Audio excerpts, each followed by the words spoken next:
about as rudimentary of a basketball game as you can get while still being able to classify it as basketball. Forget set plays, teammates, three-pointers, fouls, free throws, crowds, timeouts, and pretty much everything that makes basketball what it is. Instead, all you get is a ball, a court, and a single opponent. When you start, the ball is tossed in the air and it's a mad scramble to pick it up. If you end up with it, the only thing left to do is make a beeline to the goal and fire up a shot. Normally, you would line up your player and execute a perfectly timed button press to launch an arcing shot that will hit nothing but the bottom of the net. Here, however, you are better off running directly under the basket and tapping the button, which will cause the ball to bounce off the post, fly straight up through the hoop, and gracefully fall back through for 2 points. While it doesn't exactly capture the realism of the game, it is an effective way to score. The downside to the easy scoring is that the computer can do the same thing. To make that more of a problem, the computer can also hit shots from pretty much anywhere on the court at any time, which means if you want to win the game, you are going to have to play some defense. This is accomplished by getting on the other side of the ball while the computer is dribbling, which gives you a 50-50 chance of a steal. If you time it right, you will be on your way to a fast break through the hoop layup, and if you don't, you'll watch helplessly as the computer puts another 2 points on you. The game lasts for 4 minutes and stops as soon as the timer hits 0, meaning no half-court heaves to win the game.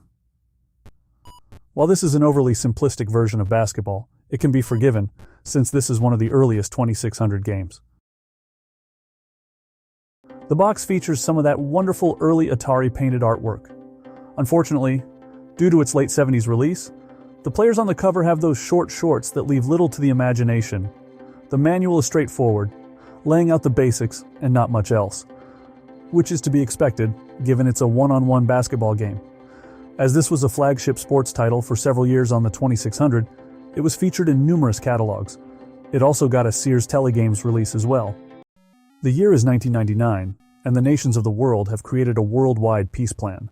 Unfortunately, there is a cabal of military commanders who don't take too kindly to peace, so they have unleashed a horde of unmanned tanks and aircraft upon the now peaceful masses.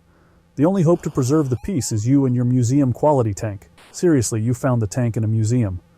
And I know what you are thinking. And no, you aren't controlling John Connor.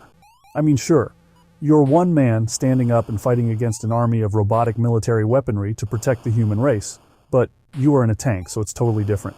Plus, Judgment Day was in 1997, so totally different thing here. Anyway, once you have your giant metal death machine up and rolling, it's time to hit the open plains and hunt down some automated instruments of war. The field of play is a complete 360 degrees, which means you are going to have to rely on your radar if you have any hope of surviving the day. Whenever an enemy appears, you will get an audio notification, and a white dot will show up representing where it is. If you aren't currently blowing up an enemy tank, it is vital that you turn your attention to the new threat, since it can shoot and kill you, even if you never see it. This also means that you should never stop moving your tank, unless you have your heart set on seeing the nifty scrambled digital screen that represents your tank going up in flames. Early on, you will only be facing off against slow blue tanks and the occasional non-firing flying saucer, but it isn't long until deadlier enemies show up. The deadliest of these are the fighters, which dart across the landscape in a zigzag pattern and shoot you from point-blank range. Unlike the other enemies you encounter, you can't dodge the bullets, so unless you have an itchy trigger finger and haven't fired a shot recently since you can't fire again until there is a bullet impact, start mentally preparing yourself for the afterlife.